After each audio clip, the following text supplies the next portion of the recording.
6 দফা দাবিতে আজ দ্বিতীয় দিনের মতো কর্মবিরতি পালন করছেন ইন্টার্ন চিকিৎসকরা। স্বাস্থ্য ও পরিবার কল্যাণ মন্ত্রণালয়ের একটি নোটিশ বাতিল সহ 6 দফা দাবি বাস্তবায়নের দাবিতে অনির্দিষ্টকালের কর্মবিরতি পালন করছেন তারা। আজ সকাল 8টা থেকে দ্বিতীয় দিনের কর্মবিরতি শুরু হয় বলে জানায় ইন্টার্ন ডক্টরস অ্যাসোসিয়েশন।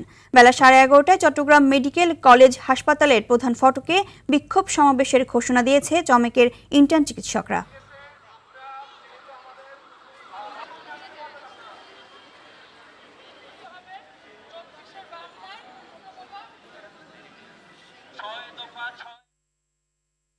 দর্শক, ইন্টার্ন চিকিৎসকদের কর্মবিরতি নিয়ে আরো জানাতে চট্টগ্রাম থেকে সরাসরি যুক্ত হচ্ছেন সহকর্মী সাইফুল মাহমুদ।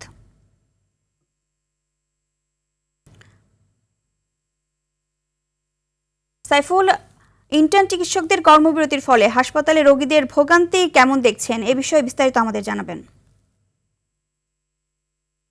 এবার আসলে যেমনটি বলেছেন, ইন্টার্ন চিকিৎসকদের কর্মবিরতির ফলে কিন্তু আসলে চট্টগ্রাম মেডিকেল কলেজ হাসপাতালে কিন্তু আসলে রোগীরা যথেষ্ট ভোগান্তিতে পড়েছেন। আমরা এখানে কথা বলেছিলাম ইন্টার্ন চিকিৎসক অ্যাসোসিয়েশনের যিনি কর্মকর্তা প্রধান রয়েছেন, ওনার সাথে। উনি যেটা বললো, আসলে আজকে থেকে শুধু ইন্টার্ন চিকিৎসক সেটাও না, আজকে থেকে মিড লেভেল চিকিৎসক যারা আছে তারাও কিন্তু কর্মবিরতিতে যাবে। সেই কারণেই কিন্তু আসলে রোগীরা ভোগান্তিতে পড়বেন। এর আগে বেশ কয়েকদিন কিন্তু আন্দোলন করেছিল এবং গতকাল 8টা থেকে কিন্তু তারা আসলে এই অনির্দিষ্টকালের কর্মবিরতি ঘোষণা দিয়েছেন। আজও কিন্তু সেই কর্মবিরতি চলছে। তবে এখনো পর্যন্ত কোনো ইন্টার্ন চিকিৎসককে কিন্তু আমরা দেখিনি। বেলা 11:30 সময় চট্টগ্রাম মেডিকেল কলেজ হাসপাতালের প্রধান ফটকের সামনে তারা আসবেন। সেখানে তারা মানববন্ধন এবং বিক্ষোভ সমাবেশ করবেন বলে জানিয়েছেন। আমরা এখানে ইমার্জেন্সি যে মেডিকেল অফিসার আছে ওনার সাথে কথা বলেছিলাম। তিনি আমাদেরকে বললো, আসলে ইন্টার্ন চিকিৎসকদের কর্মবিরতির ফলে যদিও কিছুটা ব্যাক পেতে হয়েছে, তারপরও কিন্তু তারা অন্যান্য দিনের মতো কিন্তু স্বাভাবিক যে রোগীগুলো আসছেন তারা সেভাবে কিন্তু তাদেরকে বিভিন্ন ওয়ার্ডে পাঠাতেন।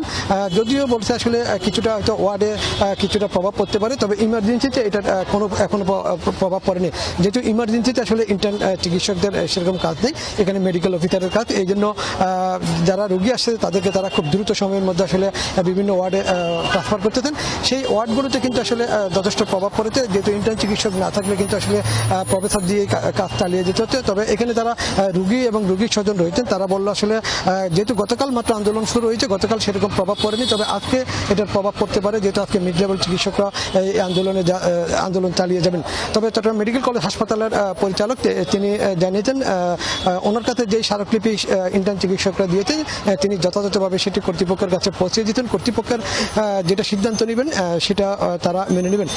ইন্টার্ন চিকিৎসকরা জানিয়েছেন আজ বিকাল 3টার সময় ঢাকাতে একটি কেন্দ্রীয় বৈঠক আছে এবং সেটি স্বাস্থ্য সচিব এবং স্বাস্থ্য মন্ত্রণালয়ের সাথে। সেখানে যদি কোনো শুরু না হয় তাহলে কিন্তু অনির্দিষ্টকালে তাদের যে ধর্মঘট সেটি তারা চালিয়ে যাবেন। তবে চট্টগ্রাম মেডিকেল কলেজ হাসপাতালে এখনো পর্যন্ত আসলে খুব বড় প্রভাব পড়েনি, তবে এটা যদি আসলে চলমান থাকে তাহলে কিন্তু একটা প্রভাব পড়বে বলে মনে করেন রোগী এবং রোগীর স্বজনরা। এটাই ছিল আমার কাছে ইন্টার্ন চিকিৎসকদের কর্মবিরতি নিয়ে সর্বশেষ তথ্য। ধন্যবাদ আপনাকে।